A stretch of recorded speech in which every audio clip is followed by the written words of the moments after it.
And welcome to The Factor Uncensored. A Houston couple says they went to open a checking account at a bank and was told no. We only serve Asians at this bank. Now let that marinate for a second and take a look at this. All of this is according to a lawsuit filed on the couple's behalf in Harris County. They're Janice and Jonathan Brown. The Browns say that experience happened at American First National Bank last year.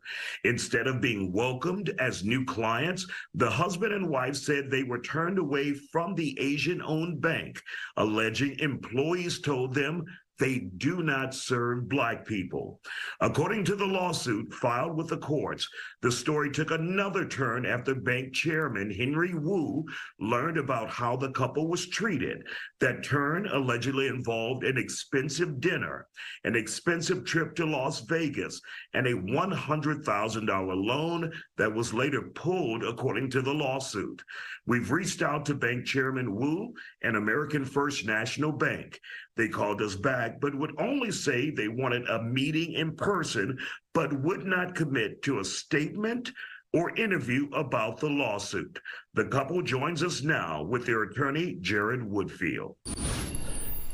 Again, we have reached out to Henry Wu and American First National Bank for response in this case. They have not issued a comment. However, they said they want to only meet us in person, but they would not say if they would comment or commit to comment in the case. But we are still open to the meeting, and we will keep you updated on their response. But right now, we have with us on The Factor Uncensored, the couple, and Jared Woodfield, their attorney. Glad to have you all here on The Factor Uncensored. So, first of all, take us to that day, and make it as short as you can, though. You wanted to open a bank account at this Asian-owned bank in Houston, and they told you what? No. They stated they didn't do business with Black people. And when you heard that, what went through your mind? We were shocked. My husband asked, are you guys FDIC accredited? And they said, yes. And that was it. And they walked us out with the security guard. Security? Yes. Correct, yes. Tell us about that. Well, after they had, said that, they don't do business with Blacks, I looked around at the walls and seen that, it was FDIC approved. And I said, like my wife stated, I said, are you guys FDIC approved? And they was like, yes, but, we don't do business with Blacks. You need to go find you another bank. So at that time, the supervisor, I can't really think of her name right now, but she got us up and walked us out, and they got a security guard by the door. So he, told us, we have to get out pretty much. Wow, wow. But the next day, you guys got a call, right? Correct. Correct. And who was this call from? Annie, the head supervisor in Katie's branch. Okay. And what happened after that? She said that she wanted to have a meeting with ourselves and chairman to discuss what happened. And the chairman being the chairman of that bank, Henry Wu. Correct, correct. And so what happened once you guys met Henry Wu? My husband was not able to come that particular day, so I just went. Myself, Lillian, Annie, and Mr. Wu met. The moment I walked in, he said, I fired her. That's it. Never gave me an apology, never stated that they don't represent, that they don't do business with Black people or anything like that. It's just that I fired her. Mm-hmm. He stated he really wanted to meet my husband, and he would like to take us to lunch. Okay, you went to lunch. Tell us what that lunch was like. A bribing session. But what was it? What had occurred there that made you say that or think that? He talked about a loan. We never went to speak about a loan at the first original visit. We stated that we wanted to open up a checking account and a business account. When we got to the lunch, there was chairman and then president. President was Bruce, and chairman was Henry Wu, along with the loan officer and also the head supervisor of Katie's branch. And that's when they stated that they were going to open up our business and also checking account along with a loan. And that wasn't all. No. What else came after that, Mr. Brown? Well, what else came after that was pretty much, I want to say, damage control. I want to say that, he was trying to bribe us. He was trying to, flex his wealth, flex his muscle.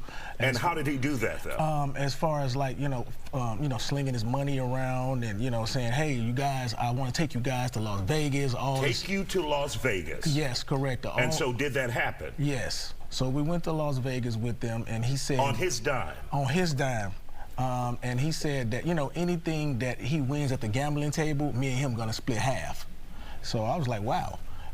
You know, we went down there and he lost, you know, real big gambling, you know, and we came back, you know, from the Vegas trip and everything, and pretty much everything went haywire after we received the loan that, you know, they had promised us and gave us. But they titled that loan something special. Correct. They titled, according to the lawsuit. Correct. They titled the loan as a business loan, but it was on. It was a business loan that they said that it was on paper, but they giving it to us as a personal loan that he only do for friends and family. Correct. And so that was $100 grand. Yes, that was $100 grand. Yes. And you guys had that loan, and then something happened.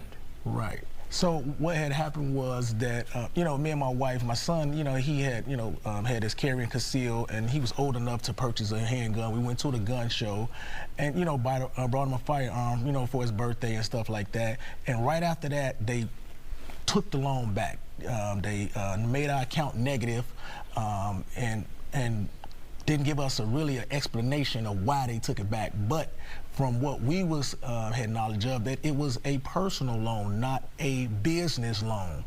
And so when you bought that weapon at the gun show legally, yes, correct, according to your lawsuit, he pulled the loan back. Correct. Okay, Jared, let you pick up from here. What happened? What do you think happened here? Well, I think it's a situation where originally when they went into the bank, a policy that wasn't necessarily written was accidentally disclosed. So when this individual says, we don't do business with black people, we're an Asian bank, I think that's the underlying policy there. She just got caught. She said something she probably wasn't supposed to say. And when Janice brought up the fact that they're FDIC insured, that obviously got to the chairman himself, and he came in with damage control or an effort to bribe them. So what do you have? You have expensive dinners. They didn't talk about the dinners at Pappadeaux Steakhouse, $30,000+ in one evening that Mr. Wu spent. The trips to Vegas, where at one night losing $250,000+. In fact, it got so bad that Janice left the casino because she couldn't stand to see that kind of money wasted in one evening. And then we go back to Houston, and they get this loan that is only for friends, and when they do something they legally have a right to do, it appears that they have been watching every single transaction that the Browns have been made. Because now they have an account at the Right. bank where the money is deposited. Right. So they want to look for this opportunity to take the money from them and somehow say you're bad people. And so it was completely consistent with the underlying loan itself. And so, but then it gets worse. So they go into that meeting, and the bank, Chairman Wu and others get very aggressive with the Browns. And once again, for the second time, they're escorted out by security. But then it doesn't end there. I wish I could say that it did. As we started moving forward and discussing the matter with them, the representatives from the bank said that we have found or seen an African-American male parked out in our parking lot at our bank. Mr. Wu has seen an African-American male driving through his neighborhood. And they automatically said that it was Mr. Brown because it was an African-American male. Had to be him in their mind. And that they said they were going to go after him because he was allegedly stalking them. Then they, to add it, make it even worse, they come up with a letter and say, we now believe that your client, Mr. Brown, is a registered sex offender, that he had molested children. Wasn't even him. So I said, give me the proof. They send me a document. It's someone that doesn't even look like him, and it's completely unrelated to him. So this has been an effort and an attempt to do everything they can to destroy these good people simply because they want justice to be served. Now, this is one couple that this has happened to, and it came out and it's been exposed to the light of day. How many other folks have gone to this bank where this so-called self-described king of Asian banks has done the exact same thing to them, whether they be African-American, Hispanic, Caucasian, something other than Asian, they've been treated unfairly. Incredible story. We want to thank you guys for sharing that with us on The Fact. And once again, we have reached out to Henry Wu, the chairman of American First National Bank, for a response. They have not issued a comment. However, they said they want to only meet in person, but they would not say if they would comment on the case in that meeting. But we're still open to that meeting, and we will keep you updated. Don't go anywhere.